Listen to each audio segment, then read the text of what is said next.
the spirit and the letter of the declaration in such a way and manner that will restore political stability to our dear state without compromising the collective interests of our people. Already, both parties have demonstrated some goodwill in the implementation process with the withdrawal of the purported impeachment notice on their part and the release of hitherto withheld allowances of the members of the state's House of Assembly by the government. I have said before, there is no price too much to pay for peace. And with the realization that the worst peace is better than the best war, All right, so the worst peace is better than the best war. I don't know if the people in Israel would agree with you on that one, but we're still going to have a conversation, and we're going to focus on the statement of the governor saying he will implement it, and it's not as bad as a lot of people have made it seem, and it is not a death sentence. And on that note, I would like to welcome my guest. He is a political scientist, University of Port Harcourt, here in Rivers State, and he goes by the name Dr. Obinna Nwodim. Doctor, welcome on the show. It's good to have you. Can you hear me? Good afternoon. Yeah, good afternoon to you. So I guess you had the governor speaking in that soundbite that I cut out. You heard what he said. There is no sacrifice too big for the peace of River State, and the best war is not better. It's not bigger than the worst peace. What's your take on that, given the political drama that has played out in River State for the past few weeks? Well, you wouldn't expect anything less from the governor making that speech. Okay. He spoke very well, and he spoke like one who desired peace. Okay. Nobody would be in the saddle just as he is, and wants to govern the people in an atmosphere of bitterness and rancor.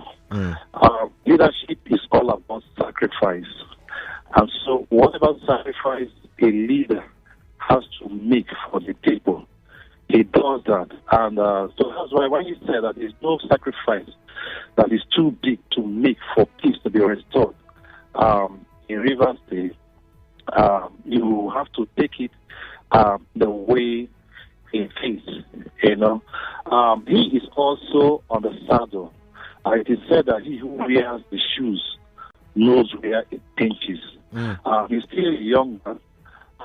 He has just started his political career, and he has a long way to go. And if a political resolution to the impasse in the state is being sought, good and fine. And if he decides to make a sacrifice, also good and fine. But the worry here is that there are issues, both political and constitutional issues, involved in the whole thing. The Abuja Accord, to the extent to which is going to implement this will also determine how he is seen by both the political players and the citizens that he is governing. So it's a dicey one. But we also look at it how it plays. Already, just like he said, they have started implement both sides, right? Started implementing their accord. The other side withdrawing the impeachment notice, and then the governor also paying the allowances of the lawmakers. But the also part of it is the legal or the constitutional logjam that is involved in all this. When you look at the accord, all the resolutions in the accord, some are politically related, and then some have the legal implications. That is where the test comes. If the governor who who is sitting on top there, and he's also seeing further than the ordinary rivers man is saying. If he decides to do that part, that is his decision, and it's good and well for him. Okay.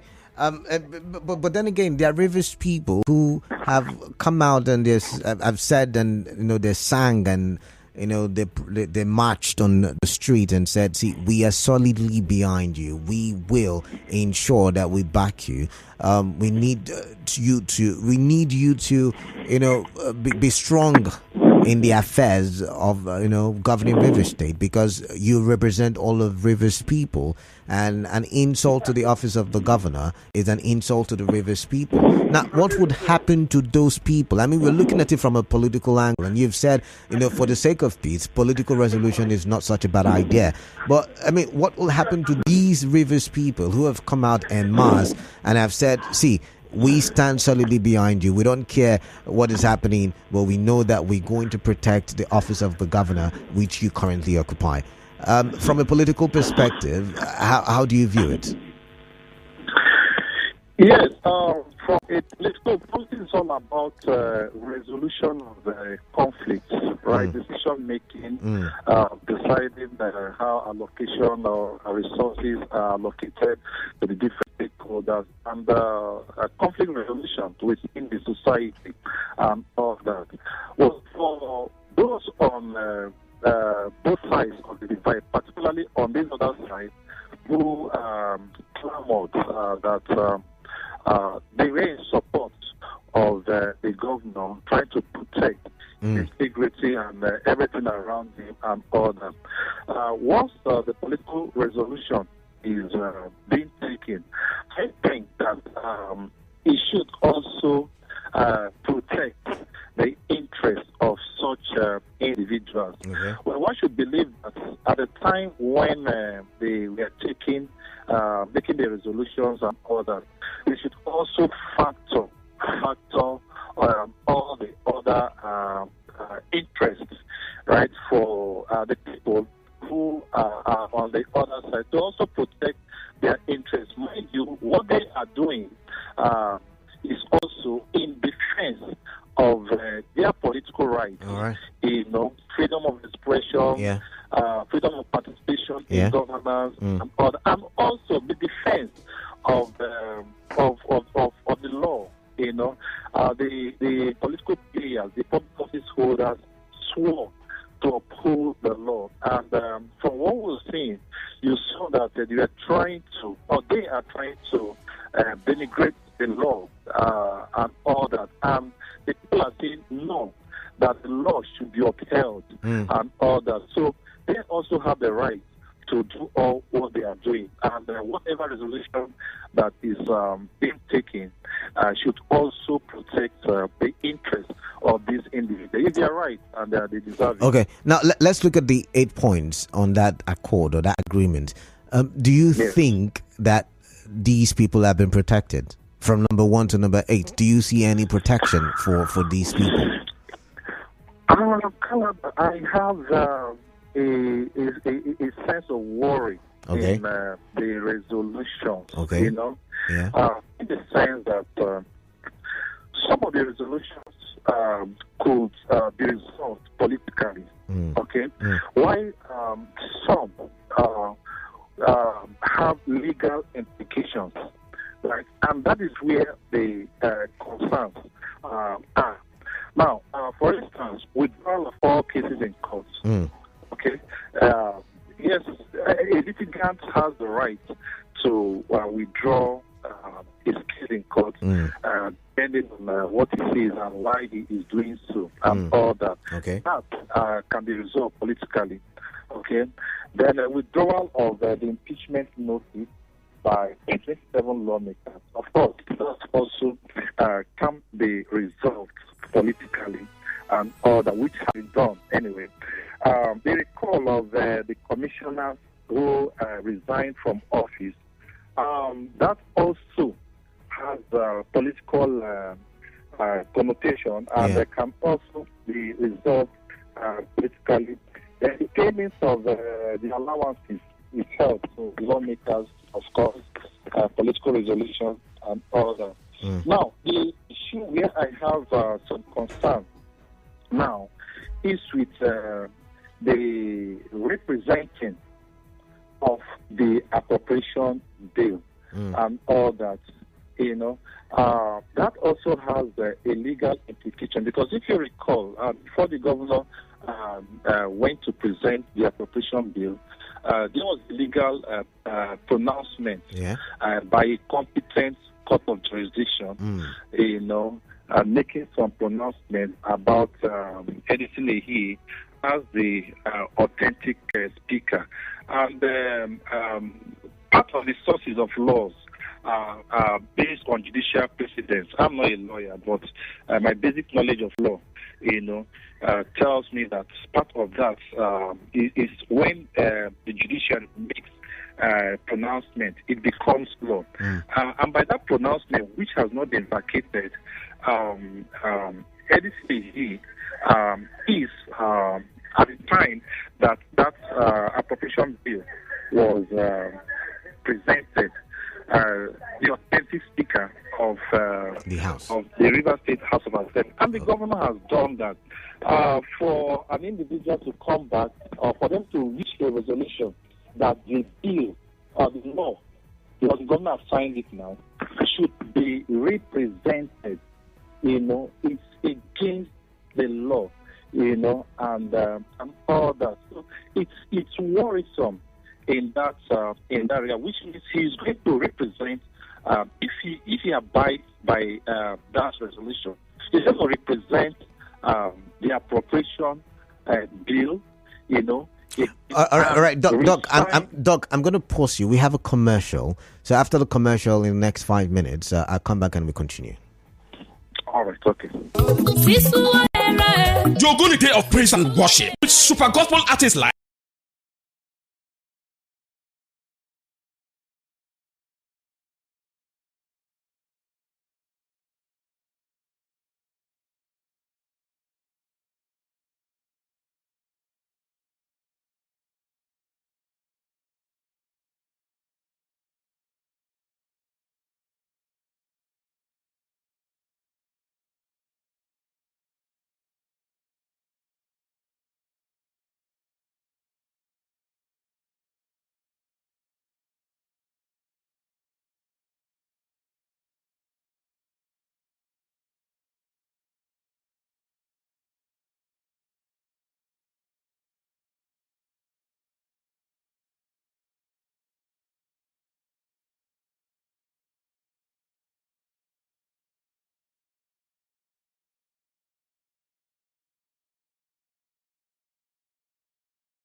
92.3 Nigeria Info. I am Kalada Kurubatu, and my guest is Dr. Obinna Nwodim, who is a political scientist at the University of Port Harcourt.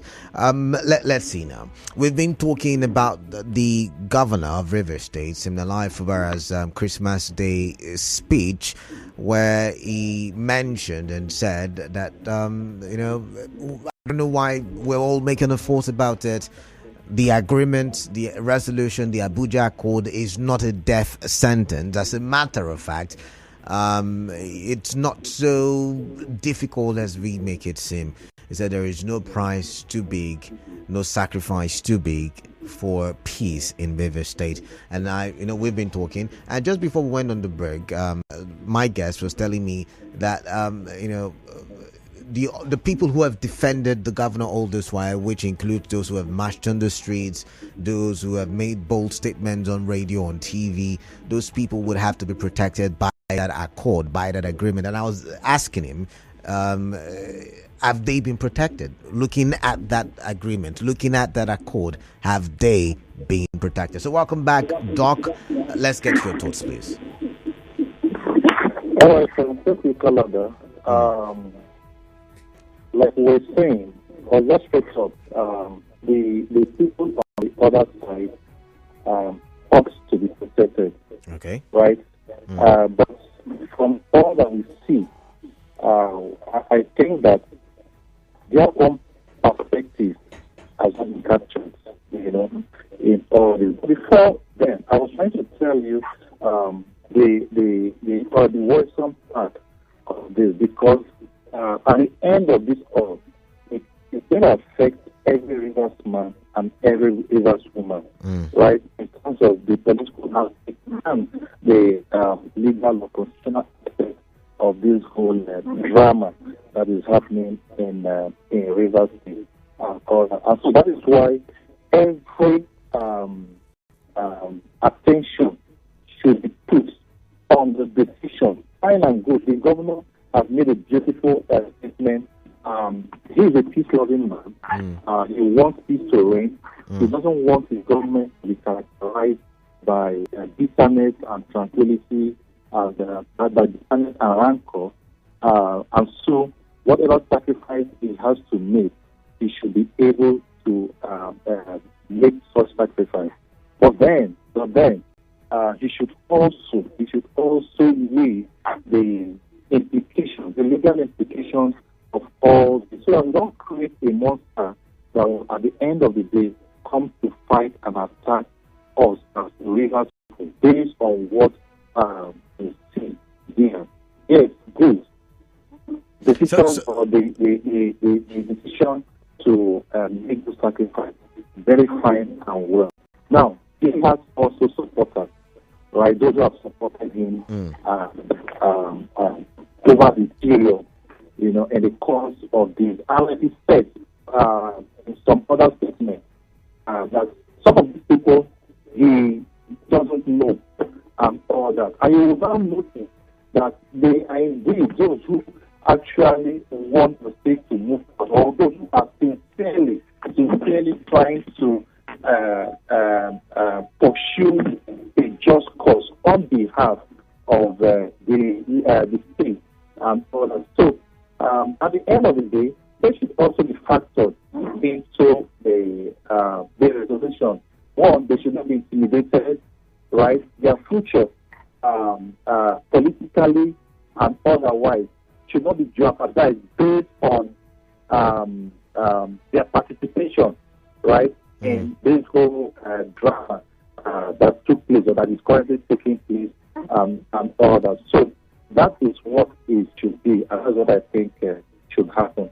Now, do you foresee any trouble in the future? I mean, looking at this accord, because some people are saying, it's because the governor probably did not have the structure to fight. Some other people said it's because maybe the president and the FCT minister are too strong political characters for someone to just push aside. I mean, there have been several narratives to this very issue. Do you see any foreseeable trouble? Are we going to come back to this very stage where will now have the father and the son, as politically stated, now fighting all over again? Well, if this is not properly resolved, mind you, the Abuja Court is set to. That's why I'm looking at the legal implication of this, right? Maybe what is happening here is just for convenience sake, so that they'll just let the sleeping dog lie and all that. And once the interest of all the parties playing out now, they are not properly protected. I doubt if there's going to be if it is to be a lasting resolution, because as far as there is some level of mistrust amongst, particularly the members of the House Assembly, but if ask them to go back to the house, right, to divide, and you still have, of course, that there's already a crack in the house, and for that crack to be sealed and ordered, it will take a lot. And if that has not been done properly, I think that while sitting, there will still be that element of mistrust. And there's also probability that such problems might arise. All that is happening is basically that of interest. And when the interests of the parties are not protected, they go back to the trenches. Okay. Do you see any of these? I mean, you've spoken for peace. You have said, the governor is in his right to make sacrifices, although you're not in support of the illegalities or the ones that have to do with legalities. I get your point on that one, but do you think the Rivers people will benefit from this peace? Because some people say it will be the FCT minister controlling things. Some people argue that the governor may not be able to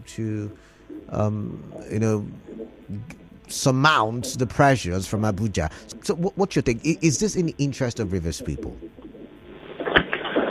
Well, for 2024, what will guide the administration is the appropriation law, right? Yeah. And that appropriation law has been drawn up and presented and signed into law. I don't know what's going to happen. It is going to toe the line of going to represent it and resign it. Perhaps, maybe I have to be correct. He might enter the Guinness Book of Records as a governor that signed law, twice, or presented a bill twice and signed it twice, and all that. But that law is going to guide his activities for 2024. Yeah. And I want to believe that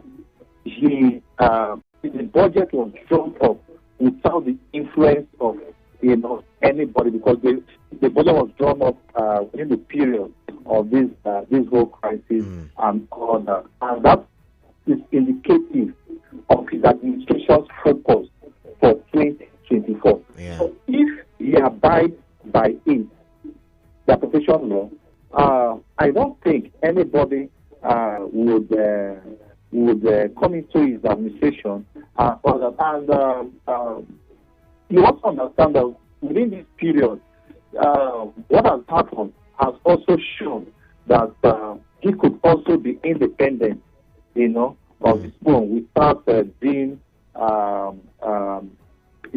monitored, controlled by anybody. And in any case, I don't also see the FCT minister trying, because there is now a crack. Okay. It shouldn't be what it used to be before. Okay. Okay. Yeah. He should. The governor should be able to have some level of independence.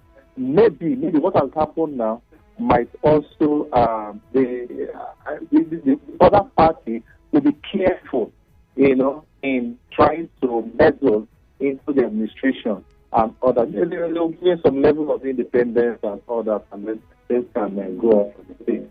I think that at the end of the day, the governor now sees that these are people are politically conscious. These people want good governance.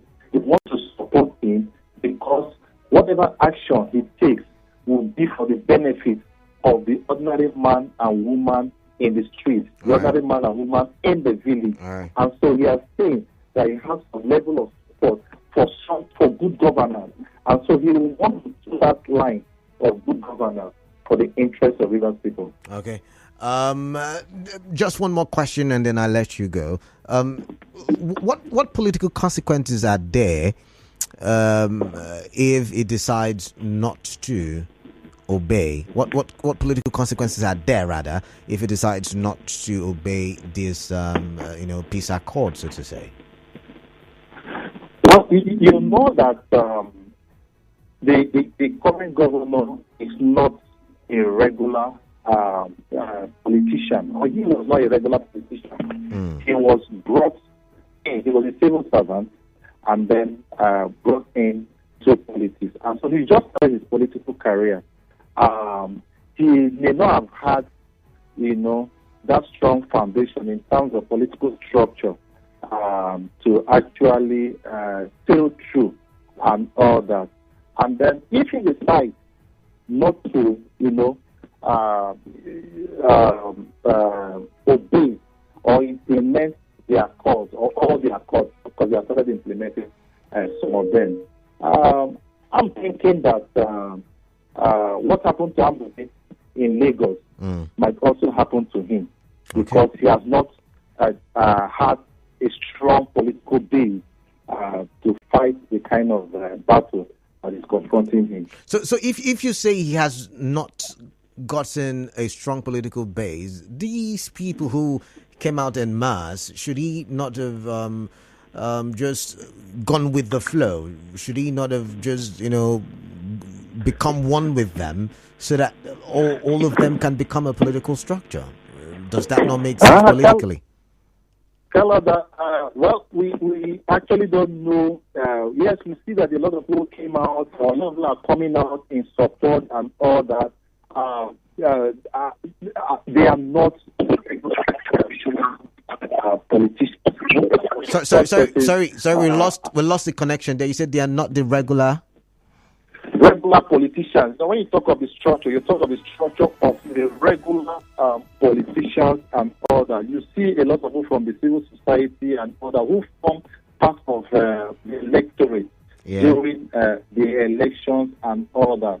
But in terms of political structure, you're looking at the regular traditional politicians who will stand any day, any time, for their party, for who they support, and all that, and all that. So, but even if it does try to throw that line, it's going to take it a long time, to build a massive political base that will enable him to stand the kind of pressure that came a few weeks ago. So you're advising him to reconcile with his father, his political father, and then build a structure to be able to withstand the storm. Yes, but he should. He should. That's one basic thing that should be done. But he should also understand that he is the governor of Rivers State now. His future is at stake. Whatever decisions he takes now will make or mar him. He's still a young man. He has a lot of future politically and all that. So he should work wisely and then take a wise decision, and also somehow be rigid too in his decision. And then if he does that, society will not forget him for doing that. All right, thank you very much, Dr. Obinna Nwodim. Thank you very much for your time and for your analysis. Thank you, Kalada, for having me. Merry Christmas to you. Merry Christmas to you and yours once again. All right, that is time for you to join the conversation and tell me what you think. The governor started, for those of you who did not listen, I think it was a 7 minute speech. For those of you who did not listen to the Christmas statement this morning, it started by saying Merry Christmas to you and reminding you why you're celebrating Christmas, and then also reminded us that he had told us once upon a time that his mandate is consolidation and what's it again? Consolidation and I'm trying to remember. Is it consolidation and continuity? I think something like that. And so he was going to continue in bringing the dividends of democracy to the people, just like the past administration did. And he went ahead to thank the president of the Federal Republic of Nigeria, Bola Ahmed Tinubu, for wading into the crisis that almost crippled Rivers State in the past few weeks. And then he went ahead to say that he was going to implement the agreement. He said it's not so bad. I know people have had mixed reactions, he said, but it's not so bad, it's not so terrible. And he said that that there's no sacrifice too big to pay, right? So let's get your thoughts on this. Now, the resolution has been accepted by the governor. It will be implemented. A lot of you have before now cried out and said, no, we no go agree, we would not accept it, we will sue Tinubu. But what does this, what are your reactions? Basically, I want to know, what reactions do you have concerning the situation as it is now? But on Facebook, which of course we're live, Annie Amagboruju Jr. says it is worse than a death sentence, in my opinion. The majority have been sacrificed to appease a few. Can the president demonstrate love for Rivers State outside acceptable laws and bring about perfect peace? My governor, you have violated the laws and surrendered the interests of your people to satisfy a few. Rex Wankwo, the president saved Governor Fubara from imminent impeachment despite the noise making. Right Honorable Martins Amewule had the upper hand as Edison A was legally placed on suspension before he went on legislative rampage. And the prosecution of the Allo Chambers arsonists wouldn't have left Governor Fubara unscathed. That's an heavy allegation.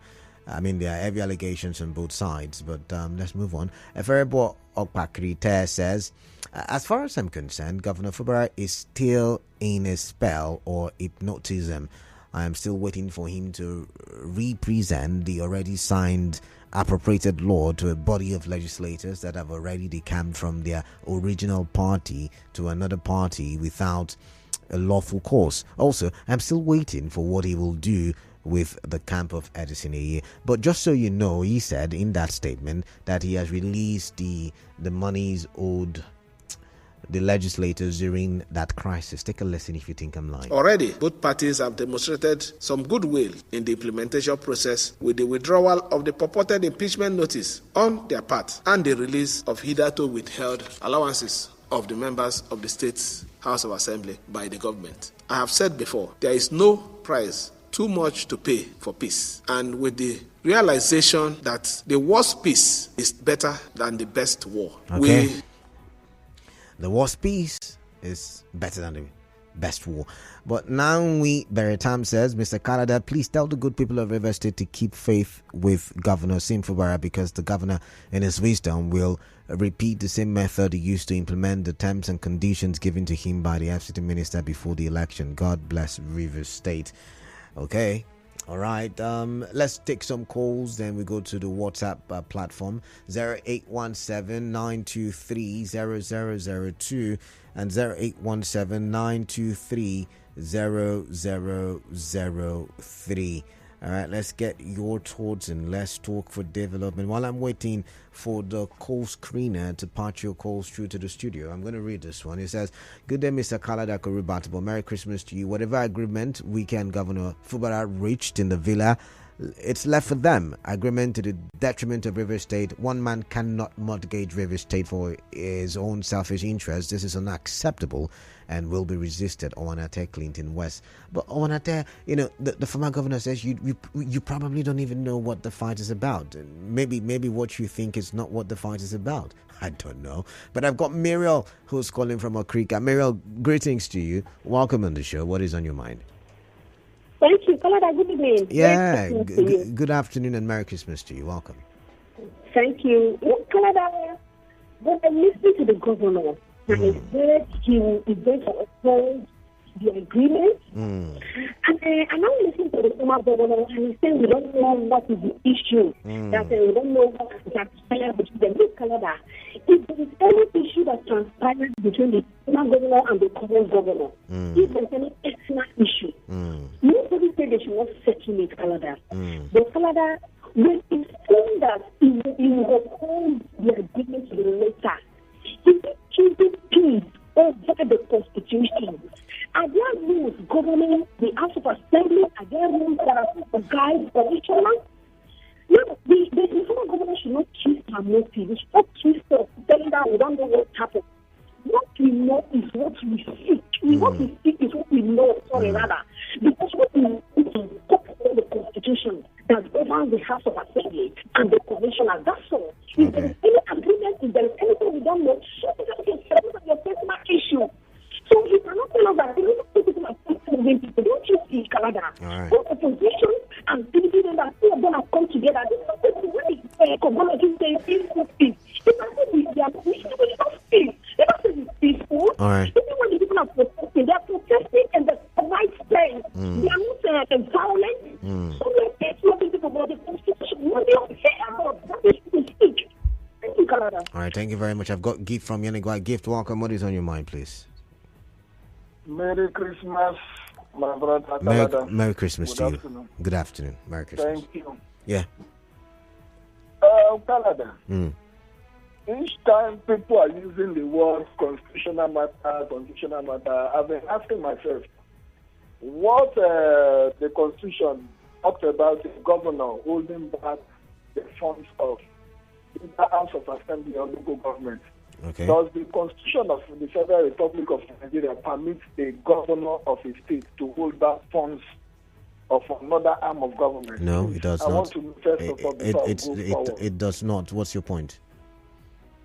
So then why are people not talking about that aspect? Besides this problem, that was one of the issues, because the governor was trying to, as I speak with you, I am one person who supported him and still supports him till tomorrow, and I don't want him to be impeached. But we must tell ourselves the truth and nothing but the truth. Is it constitutional? No. But people are talking about constitution not permitting the governor to take a certain action or whatever. The person that is claiming that a court gave him the power to go and vacate people's seats. You can imagine a judge giving an order when you've not even gone into the matter. Someone that is not a speaker declared himself a speaker, told you and I, the journalist and the world, that 26 persons voted in up to this moment. We don't have the names of the 26 persons that voted in. That was what he said with his mouth. I listened to him carefully. It's 24 suspended him. And they now ask him, he said, 26 elected him. And the 26 are not with you. Right. If you lie before the court, you can't put nothing on something. That is what lawyers will always tell us. So why is he thinking and telling us, do you know that if you go to court, it gets to Supreme Court at the end of the day, whatever action that you took earlier will be a nullity. All right. What the governor has done. Hello. Yeah, summarize. Yeah. Hello, are you there? Hello. All right. Emeka from Owerri, welcome. What is on your mind? Quickly, straight to the point, please. I'm going to be fast. What is happening in River State? That they usually say that all eyes on the judiciary. All eyes on the welcome to the night in the River State. Canada, let me tell you, when the governor says no price is too much for peace, I am calling from Limbo State, is telling him, I hope that price, even if that price cost him his governor as the governor of River State, I hope that price will not be too much for him. I don't know, a lot of illegalities is going on in River State. As I'm talking to you now, I don't know the place of law or what is going on in River State. Somebody is dying on his position. Honorable is dying by himself. You are not saying that you are not talking of individual management like Nigerian people. One kind of what is left on Nigerian people. The moment you can decide that it can come back. You're talking of democracy and government of the government. You resign and come to declare a particular thing. Emeka, I've got to go. Emeka, I've got to go. We'll be back.